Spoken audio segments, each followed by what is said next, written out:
Sebelum kamu memasak nasi hari ini, berhenti sejenak. Karena ada satu kesalahan kecil yang mungkin sudah kamu lakukan setiap hari tanpa kamu sadari. Kesalahan yang diam-diam menutup pintu rezeki rumahmu. Dan kesalahan itu bukan soal pekerjaan, bukan soal investasi, bukan soal hubungan, tapi soal air cucian beras yang pertama. Yang selama ini kamu buang begitu saja ke saluran pembuangan. Tunggu dulu, jangan tutup video ini. Karena apa yang akan kamu pelajari dalam beberapa menit ke depan adalah sesuatu yang sudah dipraktikkan oleh nenek moyang kita selama ratusan tahun. Sesuatu yang hampir punah karena kita terlalu sibuk mengikuti cara hidup modern. Dan ironisnya, ilmu ini justru sedang dipelajari kembali oleh para peneliti, pakar feng shui, dan praktisi spiritual di seluruh dunia. Hari ini kita akan membahasnya bersama secara lengkap, secara mendalam. Dan di akhir video ini, saya harap kamu akan mengubah satu kebiasaan kecil yang selama ini kamu anggap sepele. Tetap di sini, karena ini penting. Beras, makanan pokok yang ada di hampir setiap rumah tangga di Indonesia. Setiap hari, jutaan keluarga mencuci beras sebelum memasaknya, dan air cucian pertama yang berwarna putih susu, keruh, penuh dengan zat-zat yang terlepas dari permukaan beras, hampir selalu langsung dibuang. Tapi tahukah kamu apa sebenarnya yang ada di dalam air itu? Secara ilmiah, air cucian beras pertama mengandung konsentrasi tertinggi dari berbagai zat bermanfaat yang terlepas dari lapisan luar biji beras. Di dalamnya terdapat inositol, sejenis senyawa alami yang berperan penting dalam pertumbuhan sel dan regenerasi jaringan. Ada pula vitamin B kompleks, terutama B1 atau tiamin, B3 atau niacin, dan B6 yang larut dalam air saat pencucian pertama. Selain itu, terkandung pula mineral penting seperti magnesium, fosfor, dan zinc dalam jumlah yang cukup signifikan. Dunia kecantikan Asia sudah lama mengenal rahasia ini. Perempuan Jepang, Korea, dan Cina secara tradisional menggunakan air beras untuk merawat kulit dan rambut. Bahkan ada sebuah desa di Tiongkok bernama Huangluo yang dihuni oleh suku Yao, di mana para perempuannya dikenal memiliki rambut hitam panjang hingga 1,5 hingga 2 meter. Rahasia mereka air beras yang difermentasi. Tapi hari ini kita tidak hanya bicara soal kecantikan. Kita bicara soal sesuatu yang jauh lebih dalam dari itu. Kita bicara soal energi, tentang kepercayaan, tentang hubungan antara manusia, alam, dan aliran rezeki yang sudah diwariskan leluhur kita sejak zaman dahulu kala. Di dalam tradisi Jawa kuno, ada sebuah konsep yang disebut Nrimo ing Pandum, menerima dengan penuh rasa syukur apa yang sudah diberikan oleh alam semesta. Dan salah satu wujud nyata dari konsep ini adalah bagaimana leluhur kita memperlakukan setiap sumber daya dengan hormat dan penuh kesadaran, termasuk air bekas cucian beras. Dalam kepercayaan masyarakat agraris Jawa dan Bali, air merupakan unsur pembawa berkah.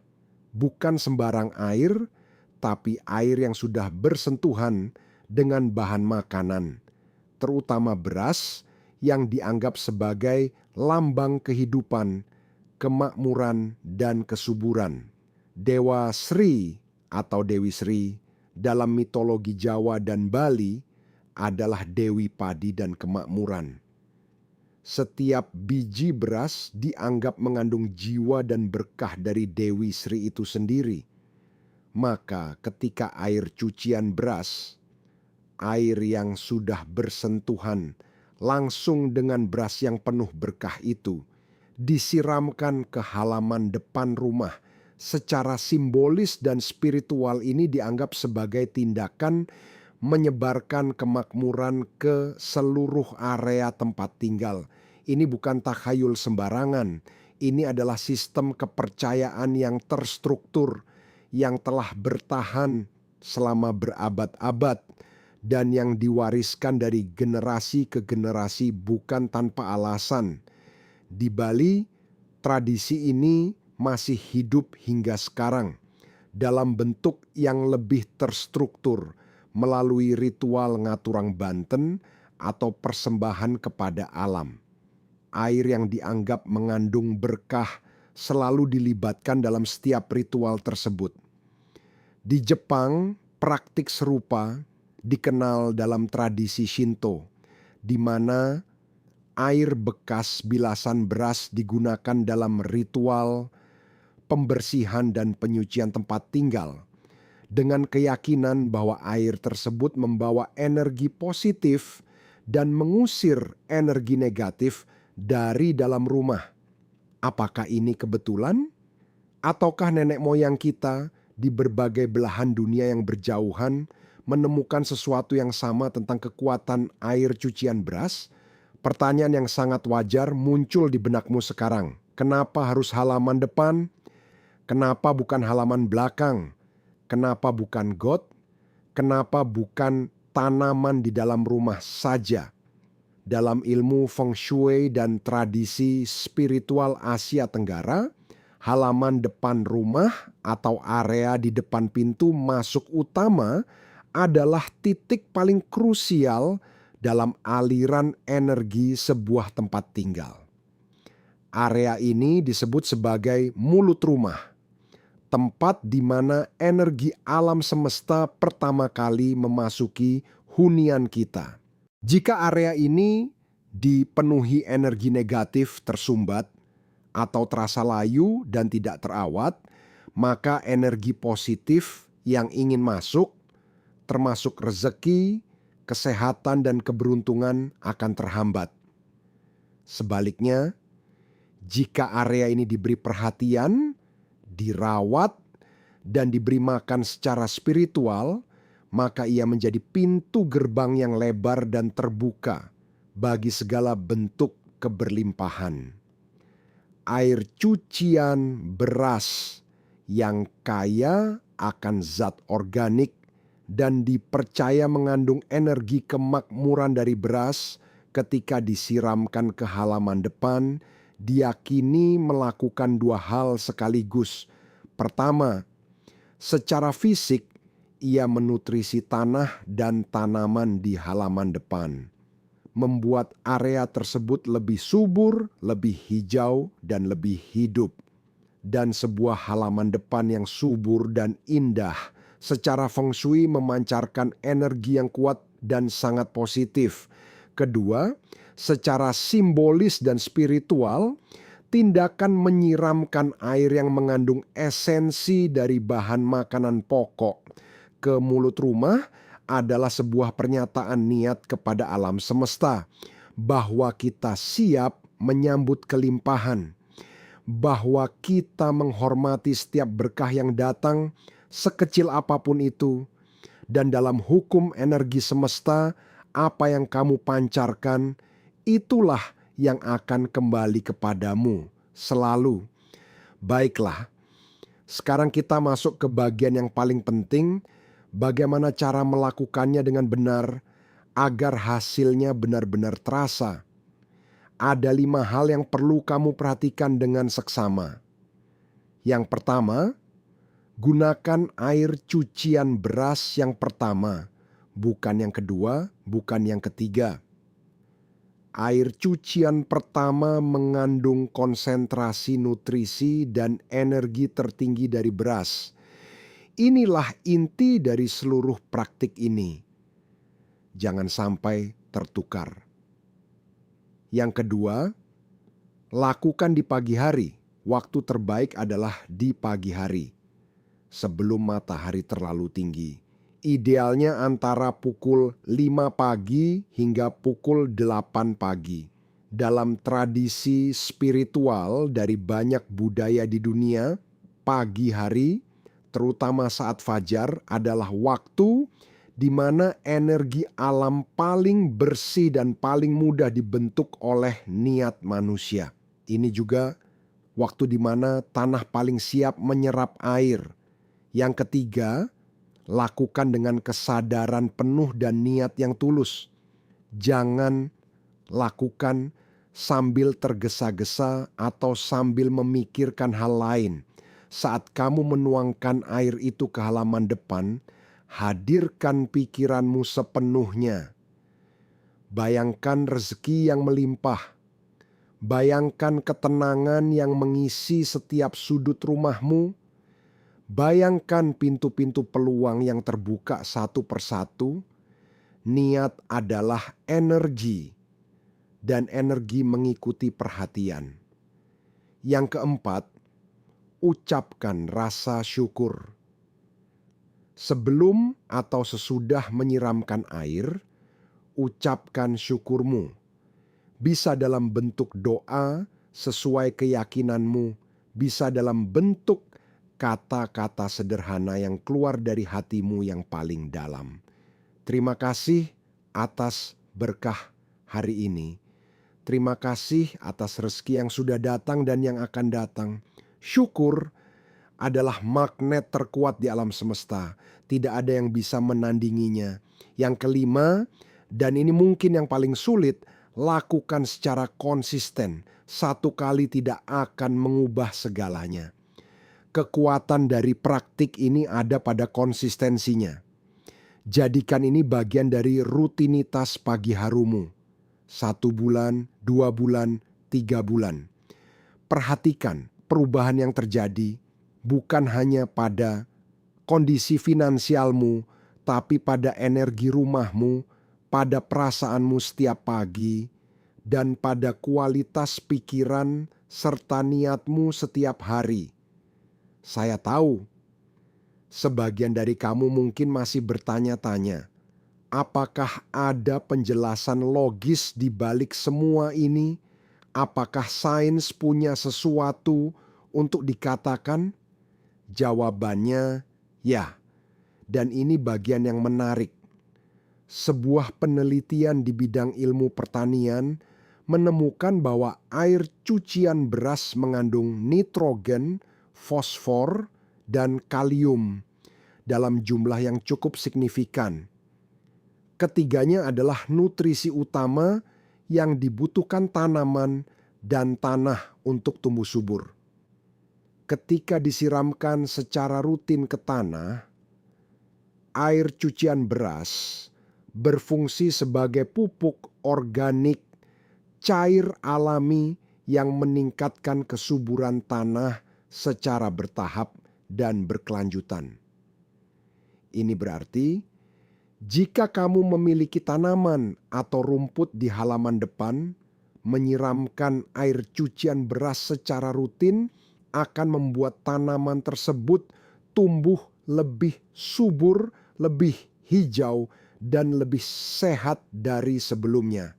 Dan sebuah halaman depan yang hijau, asri, dan terawat tidak hanya indah dipandang, tapi juga terbukti dalam penelitian psikologi lingkungan dapat meningkatkan suasana hati penghuninya. Suasana hati yang lebih baik meningkatkan produktivitas. Produktivitas yang meningkat membuka lebih banyak peluang. Peluang yang lebih banyak berarti lebih banyak rezeki yang bisa datang.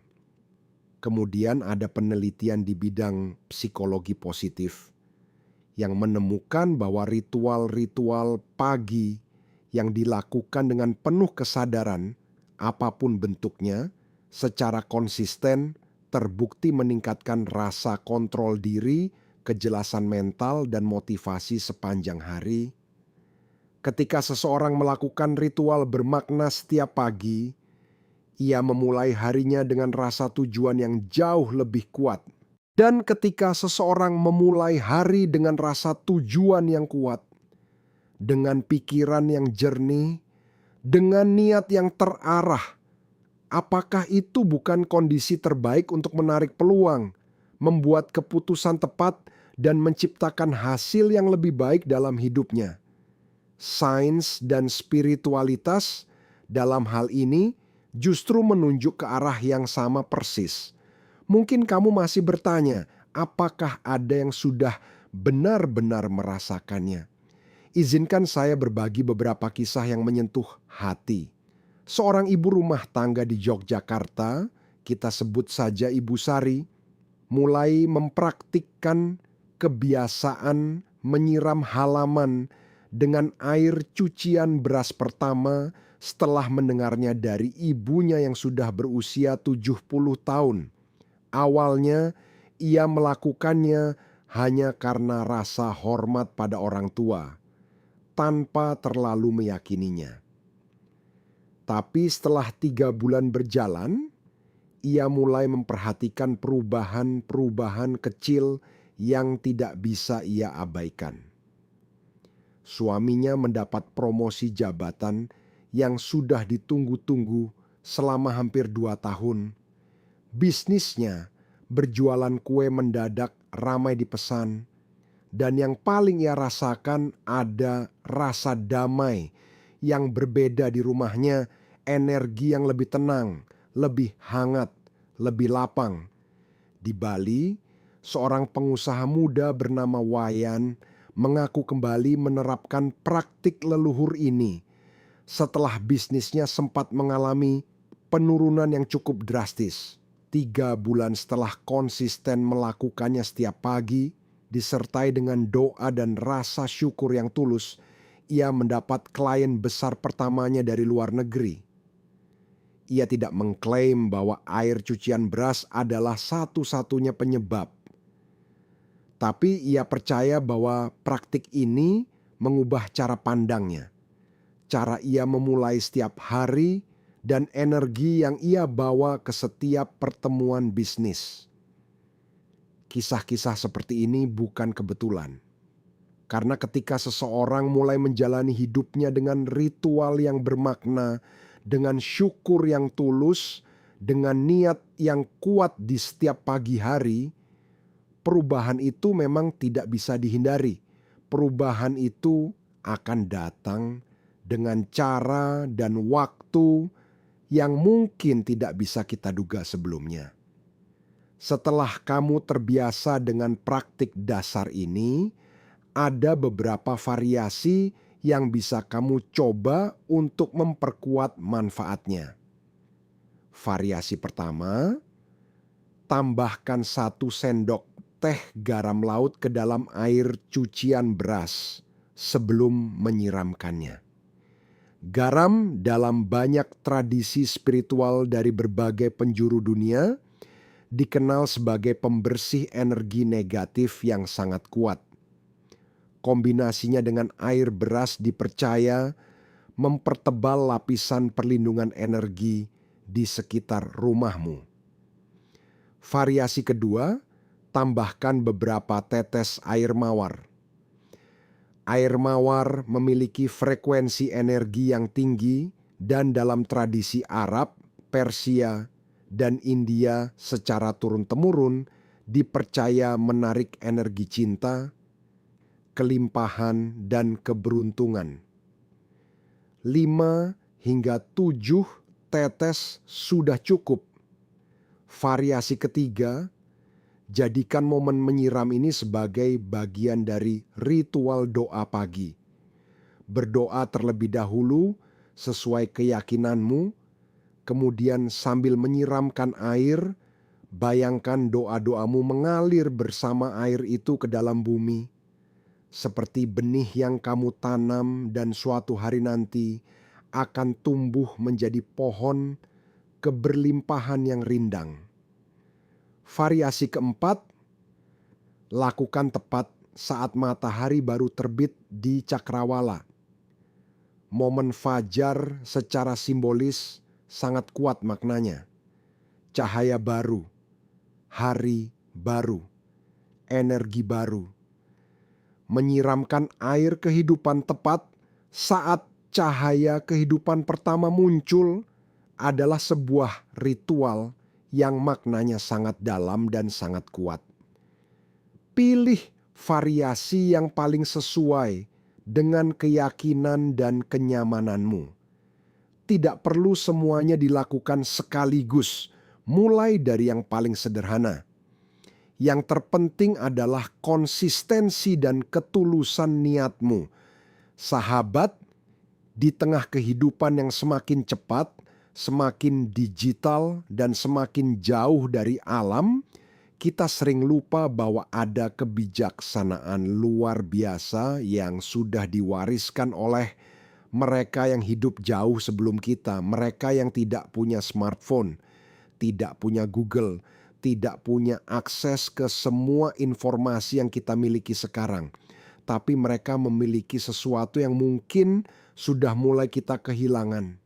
Hubungan yang dalam dengan alam, dengan ritme kehidupan, dan dengan makna di balik setiap tindakan sederhana yang mereka lakukan setiap harinya. Menyiramkan air cucian beras ke halaman depan setiap pagi mungkin terdengar terlalu sederhana untuk bisa mengubah sesuatu yang besar. Tapi justru itulah intinya. Kemakmuran sejati, kebahagiaan sejati, kedamaian sejati, semua itu tidak dimulai dari hal-hal yang besar dan rumit. Semuanya selalu dimulai dari kebiasaan kecil yang dilakukan dengan hati yang besar dan niat yang tulus setiap hari tanpa henti.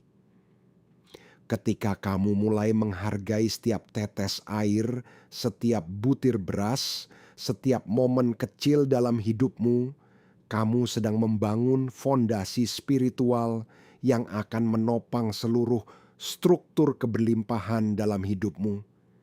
Dan izinkan saya ingatkan satu hal yang sering kita lupakan. Rezeki bukan hanya soal uang. Rezeki adalah kesehatan yang kamu miliki untuk bangun setiap pagi. Rezeki adalah keluarga yang menunggu di meja makan. Rezeki adalah udara yang masuk ke paru-parumu tanpa kamu harus membayarnya. Rezeki adalah kesempatan untuk belajar, untuk tumbuh, untuk menjadi versi yang lebih baik dari dirimu kemarin.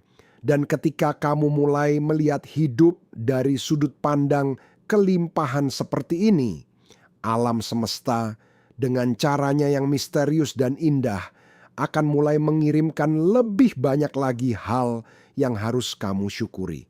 Mulailah besok pagi, sebelum memasak nasi, cucilah beras, simpan air cucian yang pertama itu. Bawa keluar ke halaman depan rumahmu, siramkan dengan perlahan, tutup matamu sejenak, tarik napas dalam-dalam, rasakan tanah menyerapnya, dan ucapkan dalam hati dengan sepenuh ketulusan, "Aku bersyukur, aku siap menerima, aku terbuka untuk segala berkah yang datang." Kemudian lihat apa yang terjadi. Bukan hari ini, bukan besok, tapi dalam 1 bulan, 2 bulan, 3 bulan ke depan. Perhatikan setiap perubahan kecil yang hadir dalam hidupmu. Karena perubahan terbesar selalu dimulai dari tindakan terkecil yang dilakukan dengan konsistensi dan keyakinan yang tak tergoyahkan. Kalau video ini menyentuh hatimu atau memberikan perspektif baru dalam hidupmu, tolong berikan video ini jempol ke atas sekarang. Itu adalah cara paling sederhana yang bisa kamu lakukan untuk membantu lebih banyak orang menemukan konten seperti ini. Tulis di kolom komentar di bawah. Apakah kamu sudah pernah mempraktikkan hal serupa? Atau apakah kamu akan mulai mencobanya setelah menonton video ini? Saya sangat ingin membaca ceritamu Dan untuk kamu yang belum bergabung dengan keluarga besar channel ini, tekan tombol subscribe sekarang dan aktifkan lonceng notifikasi. Channel ini hadir setiap minggu dengan konten kebijaksanaan, refleksi hidup, dan pelajaran berharga dari kearifan lokal yang hampir terlupakan. Sampai jumpa di video berikutnya. Semoga hari-harimu selalu dipenuhi keberkahan dan kemakmuran yang mengalir deras tak terbendung.